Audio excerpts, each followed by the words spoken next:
Hello students and welcome to Best Learning Classes. Today we are going to discuss the questions of the chapter number 4 of your accountancy book from question number 19. So let's get started. X, Y and Z are sharing profits and losses in the ratio of 5:3:2. They decide to share future profits and losses in the ratio of 2:3:5 with effect from 1st April 2022.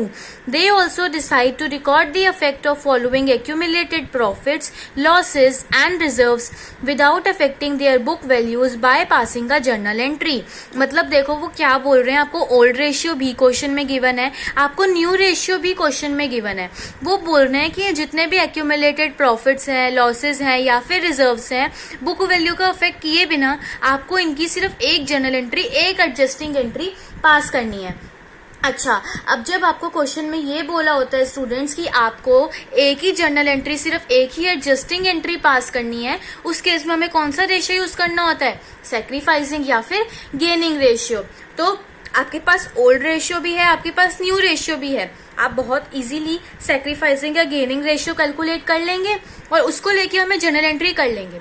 अब कई बच्चों के mind में question आता है, ma'am आप तो ये कहते थे कि एक्यूमुलेटेड प्रॉफिट्स हो, लॉसेज हो, रिजर्व्स हो, इन सब के लिए तो हम ओल्ड रेशियो का यूज करते हैं. यस, यू आर राइट, हम वहां पे ओल्ड रेशियो का ही यूज करते थे, बट तब ये नहीं बोला होता था कि आपको एक सिंगल एंट्री पास करनी है. हमें क्या करना है, इन सबको एडजस्ट करके एक ही single journal entry, adjustment entry यहाँ पे पास ऑन करने के लिए बोला गया है. हमें ये नहीं बोला हुआ कि ये एक्यूमुलेटेड प्रॉफिट्स, लॉसेस और रिजर्व से इनका ट्रीटमेंट करो. नो, आपको इन सबको मिला के एक ही जर्नल एंट्री करनी है. तो उस केस में हम क्या करेंगे? सैक्रिफाइसिंग या फिर गेनिंग रेशियो को यूज करेंगे. तो क्वेश्चन की लैंग्वेज समझनी आपको है, ठीक है. तो चलिए स्टूडेंट्स, हम क्वेश्चन स्टार्ट करते हैं. आपको सैक्रिफाइसिंग या गेनिंग रेशियो कैलकुलेट करना है. फॉर दैट उसका फॉर्मूला होता है ओल्ड रेशियो माइनस में न्यू रेशियो. क्वेश्चन में ओल्ड रेशियो आपको 5:3:2 बताई गई है और न्यू रेशियो आपको 2:3:5 बताई गई है.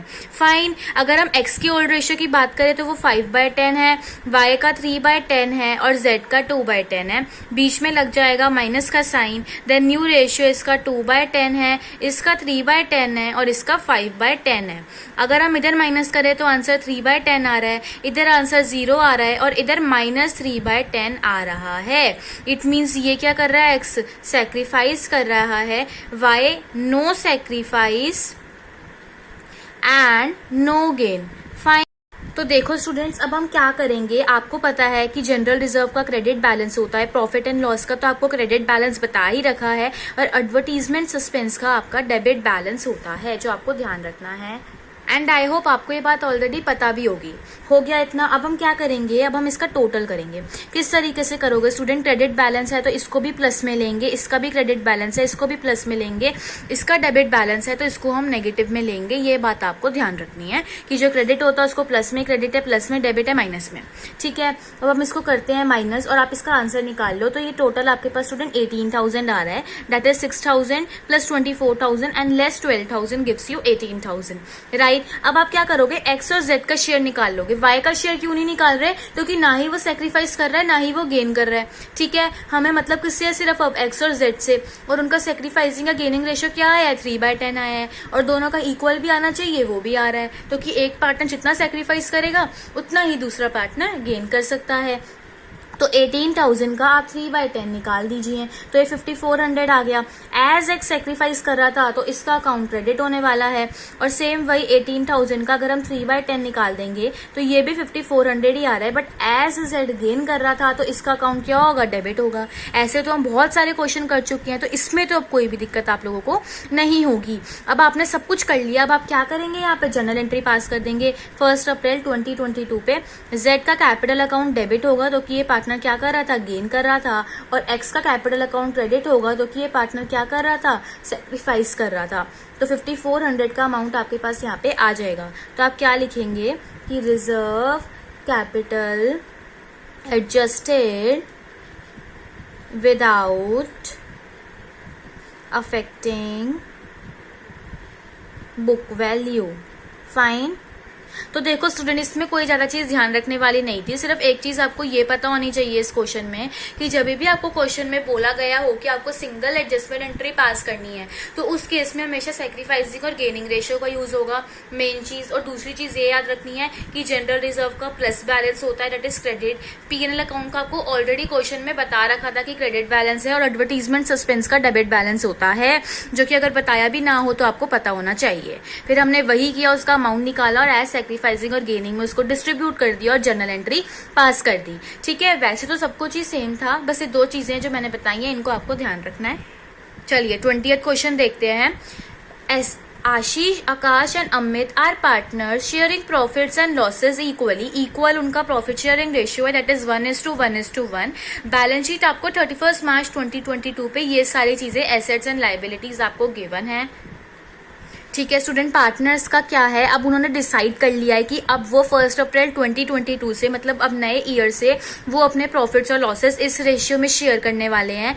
दूसरा वो ये बोल रहे हैं कि जो स्टॉक की वैल्यू है वो रिड्यूस हो गई है, मशीनरी की वैल्यू भी डिक्रीज हो गई है, लैंड एंड बिल्डिंग की वैल्यू एप्रिशिएट हो गई है। ठीक है, प्रोविजन फॉर डाउटफुल डेब्ट्स हमें 5% सन्ड्री डेटर्स पे बनाने हैं। और आकाश को रिकॉन्स्टिट्यूशन ऑफ फर्म, उसको रेम्यूनरेशन मिलेगी 10,000 की। देखो आकाश जैसे रिकॉन्स्टिट्यूशन कर रहा है ना, तो उसके लिए उसको रेम्यूनरेशन, हमें उसको सैलरी भी देनी है 10,000 की। अब देखो स्टूडेंट, ये क्वेश्चन शुरू होने वाले हैं, इसमें मैं आपको कुछ चीजें बताना चाहती हूँ। ठीक है, एक आइडिया दे रही हूँ मैं आपको रीवैल्यूएशन अकाउंट का। रीवैल्यूएशन के नाम से ही समझ आ रहा है, रीवैल्यू करना। ठीक है, अब देखो इसमें क्या होता है स्टूडेंट, जितने भी एसेट्स हैं अगर वो आपके पास इंक्रीज हो रहे हैं तो आप उसको रीवैल्यूएशन अकाउंट के क्रेडिट साइड पे लिखोगे। वही अगर एसेट्स की वैल्यू कम हो रही है तो उसको हम रीवैल्यूएशन अकाउंट के डेबिट साइड पे लिख देते हैं। लाइबिलिटीज की वैल्यू अगर इंक्रीज हो रही होगी तो आप उसको क्या करोगे, रीवैल्यूएशन अकाउंट के डेबिट साइड पे लिखोगे।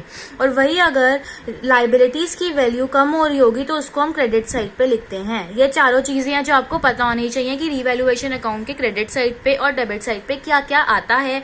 अगर आपको एक याद हो गया तो उसका अपोजिट ही दूसरे वाला है, वो ऑटोमेटिकली याद हो जाएगा, पहली चीज। दूसरी चीज ये है स्टूडेंट, जब भी हमारे एसेट्स बढ़ेंगे तो एसेट्स का अकाउंट डेबिट हो जाता है, इसीलिए रीवैल्यूएशन अकाउंट क्रेडिट हो रहा है। तो आपकी जर्नल एंट्री क्या हो जाती है, जब एसेट्स की वैल्यू इंक्रीज होती है, एसेट्स टू रीवैल्यूएशन। इसका मतलब क्या हुआ, देखो एसेट्स बढ़े थे तो हमें पता, इतना पता है हमें कि जब भी एसेट्स की वैल्यू बढ़ेगी तो वो क्या होंगे, डेबिट होंगे। तो यहाँ एसेट क्या हो रहे हैं स्टूडेंट, डेबिट हो रहे हैं, तो ऑटोमेटिकली क्रेडिट साइड पे क्या आना चाहिए, रीवैल्यूएशन आना चाहिए। अगर आपको जर्नल एंट्री क्लियर है तो अकाउंट में कोई दिक्कत नहीं आएगी, अगर आपको अकाउंट याद है तो आपको जर्नल एंट्री में कोई दिक्कत नहीं आएगी। पर कोई एक ना एक चीज में आपको बिल्कुल बिना डाउट के वो चीज पता होनी चाहिए। वही अगर हम लाइबिलिटीज की बात करें तो एक चीज बताओ, लाइबिलिटीज बढ़ती हैं तो वो क्या हो जाती है, क्रेडिट हो जाती हैं। तो आपको इतना पता है कि 2 लाइबिलिटीज ही आना चाहिए जर्नल एंट्री में। तो मेरे को ये बताओ, आप डेबिट में क्या डालोगे, रीवैल्यूएशन ही डाल दोगे ना, तो वही तो आया। अब देखो जब लाइबिलिटीज बढ़ रही है तो रीवैल्यूएशन अकाउंट हमारा डेबिट ही हो रहा है। तो या तो आपको ये पता होना चाहिए या फिर आपको अकाउंट पता होना चाहिए। अगर ये दोनों में से कोई एक चीज, या बहुत ही अच्छा है अगर दोनों चीज पता है, तो ये क्वेश्चन करने में आपको कोई दिक्कत नहीं आएगी। ये मोस्ट इंपॉर्टेंट चीज है, एक बार दोबारा पीछे करके देख लीजिएगा, इसे अपने पास नोट कर लीजिएगा। ठीक है, और इसे याद रखना। ठीक है, बाकी हम अभी क्वेश्चंस करेंगे तो आपको और अच्छे से ये चीज क्लियर हो जाएगी। दूसरी चीज मैं आपको ये बताना चाहती हूँ, अगर इन क्वेश्चन में बोला हुआ है रेड्यूस टू वर्ड का यूज हो रहा है, to this value increase to this, to का मतलब है वो वहां तक पहुंच गया है। ठीक है, अब आपको उसमें कुछ नहीं करना। फॉर एग्जाम्पल बोला हुआ है कि जो stock value has increased to 25,000, it means अब स्टॉक की वैल्यू 25,000 हो गई है। आपको कुछ नहीं करना, सिंपली रीवैल्यूएशन अकाउंट में जाके देखना है कि पिछले साल वैल्यू 25,000 से कम थी या ज्यादा थी, वो मैं अभी समझा दूंगी। पर ये याद रखना है कि टू और बाय वर्ड में डिफरेंस क्या होता है, मैं आपको वो बताने की कोशिश कर रही हूँ। आपने देखा होगा अभी हमने जो भी वहां पीछे एडजस्टमेंट्स पढ़ी उसमें कहीं पे टू वर्ड का यूज हो रहा है और कहीं पे बाय वर्ड का यूज हो रहा है, तो वो मैं आपको यहाँ पे समझाने की कोशिश कर रही हूँ। स्टूडेंट्स, टू लिखा होगा तो हम डायरेक्टली वही वैल्यू लिख देंगे, हमें कुछ भी सब्ट्रैक्ट प्लस माइनस करने की नीड नहीं होगी। हम डायरेक्टली ये कह दिया अगर क्वेश्चन में कि stock value has reduce to 25,000, it means कि अब जो स्टॉक की वैल्यू है वो अब 25,000 हो गई है। ठीक है, अगर बोलो हुए बाय 25,000, इसका मतलब ये है कि अब आपको क्या करना पड़ेगा, जो पहले उसकी वैल्यू थी क्योंकि उसमें आपको वो प्लस करना पड़ेगा। और अगर बोला कि stock value has reduced by 20,000 तो पीछे जितने स्टॉक की वैल्यू थी उसमें आपको वो वैल्यू क्या करनी पड़ेगी, माइनस करनी पड़ेगी। तो बाय में आपको प्लस माइनस करना पड़ेगा और फिर वैल्यू आएगी। टू में डायरेक्टली बता दिया होगा कि अब इतनी वैल्यू हो गई है। अभी नहीं आया होगा इतनी अच्छे से समझ, पर अभी हम क्वेश्चन करेंगे तो मैं आपको ये और अच्छे से समझा दूंगी। बट एक बार मेरे को आपको ये चीज जरूर बतानी थी तो मैंने बता दी। वैसे तो स्टूडेंट क्वेश्चन में आपको रिवैल्यूएशन अकाउंट बनाने के लिए नहीं बोला है, बट मैं आपको बना के दिखाऊंगी सो दैट आपको अच्छे से कंसेप्ट क्लैरिटी हो जाए।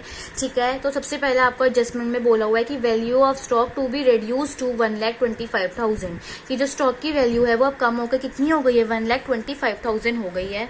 अब मेरी एक बात ये समझने की कोशिश करिए स्टूडेंट कि रिवैल्यूएशन अकाउंट में हम ये देखते हैं कि एसेट कितने अमाउंट से बढ़ रहा है या फिर एसेट कितने अमाउंट से कम हो रहा है। ठीक है, रिवैल्यूएशन अकाउंट में आप एसेट की लायबिलिटी की वैल्यू नहीं रिकॉर्ड करते हो, उसका इंक्रीज और डिक्रीज रिकॉर्ड कर रहे होते हो। तो ठीक है, तो आप ये नहीं लिखोगे यहाँ पे कि भाई स्टॉक की वैल्यू 1,25,000 पे जाके कम होके इतनी हो गई है। तो मैं यहाँ पे फटाफट से ना लिख देती हूँ कि स्टॉक की वैल्यू यहाँ पे लिख देती हूँ डेबिट साइड पे। तो नो स्टूडेंट्स, आप क्या करोगे, देखो आप ये देखोगे कि पिछले साल कितनी थी स्टॉक की वैल्यू। तो अगर आप बैलेंस शीट में जाके देखेंगे तो स्टॉक की वैल्यू 1,40,000 की थी और अब वो बोल रहे हैं कि 1,25,000 की हो गई है, क्योंकि डायरेक्टली 2 करके लिखा हुआ है ना। तो इसका मतलब क्या हुआ है स्टूडेंट कि स्टॉक की वैल्यू कम तो हुई है, हमने माना, पर उसको ये भी पता है कि डेबिट पे लिखेंगे तो यहाँ पे आप 2 स्टॉक ही लिखोगे, पर अमाउंट कैसे आएगा, पिछले साल 1,40,000 की थी और अब 1,25,000 की हो गई है। तो कितनी कम हो गई है, 15,000 से कम हो गई है। तो यहाँ पे अमाउंट सिर्फ कितना आएगा, 15,000 ही आएगा। ठीक है, और डेबिट साइड पे आना है ये पता है। दूसरा क्या है, मशीनरी की वैल्यू डिक्रीज्ड बाय 10%, मतलब जितनी भी आपको मशीनरी की वैल्यू गिवन है दैट इज 2,50,000 गिवन है, उसका 10% वो कम हुआ है। अब पहले इतना आपको पता है कि अगर मेरे को एसेट्स की वैल्यू कम करनी है तो मैं डेबिट साइड पे लिखूंगी। अमाउंट कैसे आएगा, 2,50,000 की मशीनरी है, उसका 10%, दैट इज योर 25,000 से मशीनरी की वैल्यू क्या हो गई है, कम हो गई है। ठीक है, अच्छा, land and building to be appreciated by 62,000, land और बिल्डिंग को आपको एप्रिशिएट करना है, बढ़ाना है। तो लैंड एंड बिल्डिंग एप्रिशिएट हो गई, कितने से हो गई है, 62,000 से। अब देखो क्या है, बाय में आपको बताया हुआ है कितने से बढ़ा है और 2 में क्या बताया हुआ था, बढ़ के या कम होके वो कितना हो गया। अब आपको शायद वो चीज समझ में आ रही होगी जो मैं आपको समझाना चाहती थी। ठीक है, इसकी बात क्या है, provision for doubtful debts to be made 5% on sundry debtors. देखो student, provision for doubtful debts हमारी लायबिलिटी होती है, हमें लायबिलिटी यहाँ पे क्रिएट करनी है तो वो रिवैल्यूएशन अकाउंट के डेबिट साइड पे ही जाएगा। आपको डेटर्स का 5% यहाँ पे ले लेना है। डेटर्स आपको 80,000 के बताए गए हैं, तो मुझे क्या करना है, यहाँ पे प्रोविजन फॉर डाउटफुल डेब्ट्स बनाने हैं। ठीक है स्टूडेंट्स, तो किस तरीके से बनाएंगे, देखो 80,000 के है ना आपके पास सन्ड्री डेटर्स, उसका 5% आप निकाल लो तो ये आपके पास 4,000 का अमाउंट जो है वो निकल के आ जाएगा। ठीक है, ये हो गया। इसके बाद हमें लास्ट बोल रखा है कि आकाश को रेम्यूनरेशन मिलेगी 10,000 की, वो हम देख लेंगे, बट रिवैल्यूएशन अकाउंट में वो नहीं आएगा। रिवैल्यूएशन अकाउंट में आप इसको किस साइड लिखोगे, क्रेडिट साइड पे लिखोगे या डेबिट साइड पे लिखोगे, ऑब्वियस ही बात है हम इसे किस साइड लिखेंगे, डेबिट साइड में। 10,000 की उसको क्या मिल गई है, रेम्यूनरेशन मिल गई है। ब्रैकेट में जरूर डाल दीजिए कि उसको रेम्यूनरेशन मिली है। अब कई बच्चे सोचते हैं मैम ये तो नहीं आना, रिवैल्यूएशन में आना है, बिल्कुल आना है, क्योंकि वो रिकॉन्स्टिट्यूशन करने के लिए वो पैसे ले रहा है। तो देखो जब हम उसको देंगे स्टूडेंट तो हमारी कैश कम हो रही होगी ना, या फिर आप कह सकते हो बैंक के थ्रू पेमेंट किए तो वो भी कम हो रहे होंगे, तो जो भी कम हो रहा है वो इस साइड जाएगा। इसी तरीके से अगर आप क्रेडिटर्स को पे कर देते हो तो वो भी आपका इसी साइड आ जाता है, क्योंकि उससे भी आपकी कैश कम हो रही है ना, या फिर बैंक कम हो रहा है, जो भी कम हो रहा है, ये रीजन है ये यहाँ पे लिखने का, है ना। तो कोई भी डाउट नहीं रहना चाहिए, है ना, तो मैंने आपको इसलिए बताया। अब आप क्या करोगे, सेम वही वे हम क्या करेंगे, रिवैल्यूएशन का प्रॉफिट जो है वो ट्रांसफर कर देंगे, जो हम करते आए हैं वो तो बहुत सारे अकाउंट्स में किया है हमने। तो स्टूडेंट एक है आशीष, आकाश एंड अमित, राइट, ये 3 ही पार्टनर्स है ना आपके पास। तो देखो आपके पास यहाँ पे जो प्रॉफिट है वो 8,000 का बच रहा है। 8,000 को आप इसको डिवाइड कर दो इक्वली, 2,667 2,667 एंड 2,666 ये आपके पास आ जाएगा और आप इस अकाउंट को क्लोज कर सकते हो। तो वैसे तो नहीं बोला था, बट मैंने आपको एक्सप्लेन करना था, इसलिए मैंने किया कि आपको अच्छे से एक बार समझ आ जाए कि रिवैल्यूएशन अकाउंट कैसे बनाते हैं। अब हम इससे देख के फटाफट से जर्नल एंट्री कर लेंगे, बहुत ईजी हो जाएंगी जर्नल एंट्री तो, क्योंकि रिवैल्यूएशन अकाउंट से जर्नल एंट्री करना बहुत ईजी है।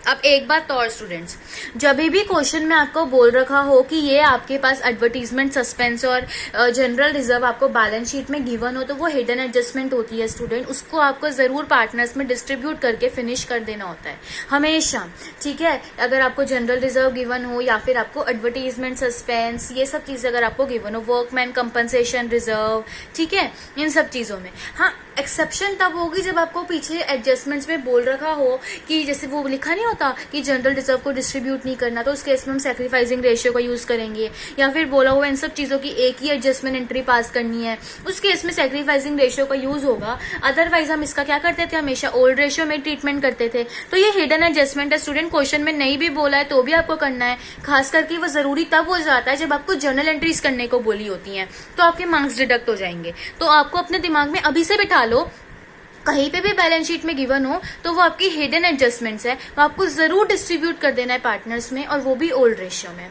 ठीक है। तो सबसे पहले मैं क्या कर रही हूँ, मैं सबसे पहले जनरल रिजर्व ही कर देती हूँ। तो जनरल रिजर्व मुझे पता है इसका जो होता है क्रेडिट बैलेंस होता है, इससे पार्टनर का कैपिटल अकाउंट बढ़ जाता है। तो पार्टनर कैपिटल अकाउंट बढ़ाने के लिए मुझे क्रेडिट करना पड़ेगा। तो एक है आशीष, तो to Ashish capital account, to Akash capital account, and to Amit capital account, right. देखो आपको जनरल रिजर्व स्टूडेंट कितने का गिवन है, आपको 90,000 का गिवन है। 90,000 को आप सब पार्टनर्स में इक्वली डिवाइड करोगे तो कि उनका ओल्ड रेशियो इक्वली था, तो 30,000 तीनों पार्टनर्स को मिल जाएगा। तो आप लिख सकते हो नरेशन में कि being general reserve distributed in old ratio, ये होगी आपकी first journal entry. Second journal entry में मैंने बताया कि आपको एडवर्टीजमेंट सस्पेंस का भी जरूर ट्रीटमेंट कर लेना है। तो एडवर्टीजमेंट सस्पेंस ले लो, उससे पार्टनर का कैपिटल अकाउंट क्या होगा, कम होगा। कम करने के लिए क्या करना पड़ेगा, डेबिट करना पड़ेगा। तो Ashish capital account debit, Akash capital account debit, and Amit capital account debit to advertisement suspense, right students. तो एडवर्टीजमेंट सस्पेंस आपको क्वेश्चन में 6,000 का बताया गया, इसको भी अगर हम इक्वली डिवाइड कर देंगे तो 2,000, 2,000 एंड 2,000 तीनों पार्टनर्स के अकाउंट से निकल जाएगा। अब इसके बाद स्टूडेंट हम रिवैल्यूएशन पे आ जाते हैं। अब आप मुझे ये बताओ कि आप रिवैल्यूएशन को जब आप डेबिट कर रहे थे, ठीक है, तो अब रिवैल्यूएशन अकाउंट जब हमने डेबिट किया था तो हमने क्या क्या लिखा था, तब किस किस चीजों से किया था। एक तो स्टॉक से किया था, दूसरा हमने इसको मशीनरी से किया था, ठीक है, और तीसरा हमने क्या किया था, प्रोविजन फॉर डाउटफुल डेब्ट्स। ये तीन चीजें ही थी, राइट। तो वो हमने यहाँ पे डाल दी। अब मेरी एक बात सुनो, देखो एसेट जब हमारे कम हो रहे थे तो वो हमने डेबिट में डाले हैं और उसी से रिवैल्यूएशन अकाउंट डेबिट हो रहा है। प्रोविजन फॉर डाउटफुल डेब्ट लायबिलिटी या क्रिएट हो रही थी, क्रेडिट में जा रही है, और रिवैल्यूएशन अकाउंट डेबिट हो रहा है। क्लियर है। चलो अब क्या था, 15,000 से आपने स्टॉक को किया था, 25,000 से आपने मशीनरी को किया था, और प्रोविजन फॉर डाउटफुल डेब्ट्स हमने 4,000 से किए थे। टोटल मिला के ये हो गया 44,000। तो हम लिख सकते हैं कि being value of assets decreased and liability increased, ठीक है, सिंपल सी नरेशन हो गई। अच्छा, अब मैं अगर फोर्थ जनरल एंट्री करूं तो फोर्थ जनरल एंट्री में मैंने ये देखा है कि लैंड एंड बिल्डिंग्स को बढ़ी थी ना, लैंड एंड बिल्डिंग, तो अगर एसेट बढ़ेगा तो वो डेबिट होना चाहिए, इतना तो क्लियर है। तो क्रेडिट में क्या जाएगा, रिवैल्यूएशन चला जाएगा, और हमने क्रेडिट किया भी था, है ना, अब आपके माइंड में वो भी आ रहा होगा। तो 62,000 के अमाउंट से हमने किया है। तो अगर आपके पास वो अकाउंट ओपन है, वहां से जनरल एंट्री करना बहुत ईजी है। तो being land and building value increased और एप्रिशिएटेड एज योर विश, आप लिख सकते हो, ठीक है। फिफ्थ जनरल एंट्री में हम क्या करेंगे स्टूडेंट, अब रिवैल्यूएशन से जो प्रॉफिट हुआ था वो हमने पार्टनर्स में डिस्ट्रीब्यूट कर दिया था। तो revaluation account debit to Ashish capital account. देखो अब मैं क्यों क्रेडिट में लिख रही हूँ कैपिटल अकाउंट के नेम, क्योंकि जब भी प्रॉफिट होगा तो उनका कैपिटल अकाउंट बढ़ेगा, और बढ़ाने के लिए हमें क्या करना पड़ेगा, क्रेडिट करना पड़ेगा, ठीक है। तो to Ashish capital account, to Akash capital account, and to Amit capital account. तो हमने देखा था कि 8,000 का प्रॉफिट हो रहा था, तो इन सबको जितना जितना मिला था, जितना जितना आपने वहां लिखा है उतना उतना यहाँ डाल दो। तो आप क्या लिखोगे कि being profit on revaluation transferred to partners in old ratio. ये भी स्टूडेंट हमने ओल्ड रेशियो में ही किया है, ठीक है। अब सिक्स्थ, अब देखो इसके बाद हम लोगों ने लास्ट जर्नल एंट्री क्या करनी है, वो जो आपने रेम्यूनरेशन दी है वो भी नहीं भूलना आपने, रेम्यूनरेशन देने वाला भी। तो रिवैल्यूएशन अकाउंट को हमने क्या किया था, डेबिट किया था, तो कि कैश या बैंक कोई एक बैलेंस जरूर कम हो रहा होगा, ठीक है। तो टू आकाश कैपिटल अकाउंट, तो कि रेम्यूनरेशन से उसका कैपिटल बढ़ जाएगा, तो 10,000 आ गया, 10,000 का अमाउंट था ना, तो क्या लिख देंगे कि being remuneration to Akash, right, done. So that's it for this video students. इस क्वेश्चन में हमने देख लिया कि रिवैल्यूएशन अकाउंट कैसे प्रिपेयर होता है, उससे जर्नल एंट्री कैसे होती है, एक बेसिक आइडिया हमने ले लिया, और आई होप उससे आपको ये क्वेश्चन करने में बहुत आसानी आई होगी, ठीक है। बाकी आपके पास चॉइस है कि आप पेपर में रिवैल्यूएशन अकाउंट बना के आते हैं नहीं आते हैं, बट एग्जाम आने तक हम क्या करते हैं ना, हम इतने सारे क्वेश्चन प्रैक्टिस कर लेते हैं कि जर्नल एंट्रीज हमारे टिप्स भी हो जाती हैं। बट ये स्टार्टिंग थी, इसीलिए मैंने आपको प्रिपेयर करके दिखा दिया, बिकॉज अकाउंट से जर्नल एंट्री करना बहुत ईजी हो जाता है। सो अगर आपको ये वीडियो यूजफुल लगी हो तो प्लीज वीडियो को लाइक करना, शेयर करना, चैनल को सब्सक्राइब करना, and if you have any doubt you can ask me in comment section. Thank you so much.